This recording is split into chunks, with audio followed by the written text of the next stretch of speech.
Mason! The Call of Duty World at War and Black Ops stories have campaigns that are both relevant to each other. Connected via zombies or certain characters, both campaigns are similar and were created by the company entitled Treyarch. Call of Duty World at War was the 5th Call of Duty installment and the 3rd Call of Duty game produced by Treyarch. They made Call of Duty the Big Red One and Call of Duty 3. This Call of Duty took us to Germany and islands in the Pacific. The theme of this story was World War II. We followed Private Miller in the Pacific Islands and Dmitry Petrenko and Viktor Reznov in Germany. Viktor Reznov is the main character that we care about. When we first meet Reznov, he is determined to kill a German named Heinrich Amsel, who Dmitry eventually kills. Flash forward 3 years, and Dmitry is about to be killed by German troops, but Reznov saves him and it reunites the two. In Japan, Miller and company are fighting through Japanese lines to retake Peleliu and then eventually take all of the Pacific. Back in Germany, Reznov and Dmitry plow their way through the streets, eventually taking the city for the Soviets. Dmitry almost dies, but Reznov pulls him out and saves him. Reznov and the Soviets then take the Reichstag and claim the Soviet victory. Dmitry gets shot, but Reznov stabs the man and Dmitry is able to put up the Soviet flag, securing the win. Reznov and Dmitry both make some appearances in Black Ops.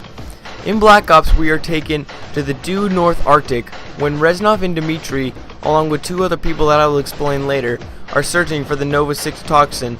This leads us into Black Ops. In the game Call of Duty Black Ops, Treyarch introduces a new main character named Alex Mason. The whole game is mostly a set of flashbacks, and Mason is bombarded with numbers. In the Bay of Pigs invasion, Mason shoots Castro, but it is a double Castro, and the real Castro takes him and sends him to the Soviets. In Vorkuta, Mason meets Viktor Reznov, the World War II vet. Reznov recalls how Mason got tortured by Dragovich, Kravchenko, and Steiner, the German scientists. He recalls to him how Dragovich and Dmitry from World at War were all in the Arctic Circle looking to find Steiner and keep him alive for the Nova 6 toxin for Russia. Dragovich betrays them and uses the Nova 6 toxin on them. The Nova 6 toxin then kills Dmitry. Reznov then ends up in Vorkuta.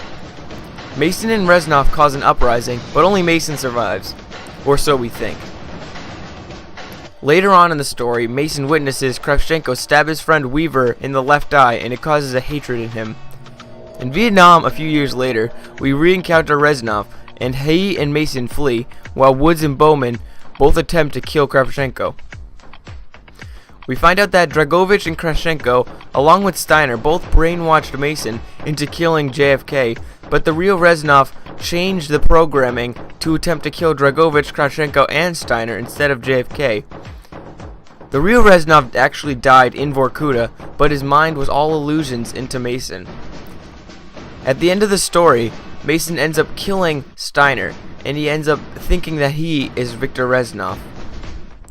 Finally snapping out of it, in the end, Hudson saves him, and the both of them go to the Rusalka to stop the Nova 6 rockets from launching.